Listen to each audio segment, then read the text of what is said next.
Snoring happens when the air cannot flow freely through your nose and your throat whilst you are asleep.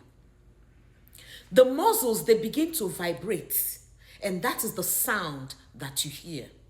The major cause of snoring is called sleep apnea, which I'm going to be talking about in my next video. Enlarged tonsils, which reduces the airway, also causes snoring. Obesity, narrowed or congested airway can also cause snoring, as well as the intake of alcohol before bedtime. Untreated snoring that is linked to sleep apnea can cause heart disease, hypertension, stroke, poor concentration, and extreme daytime fatigue.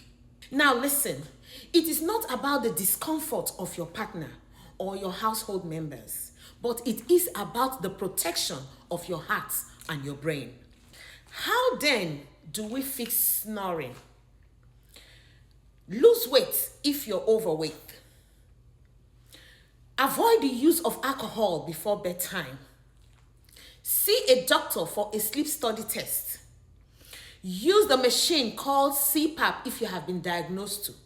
And finally, treat nasal congestion. Please like and share this video. My name is Nurse IH. I'll see you in my next one. Remember, your health, your wealth.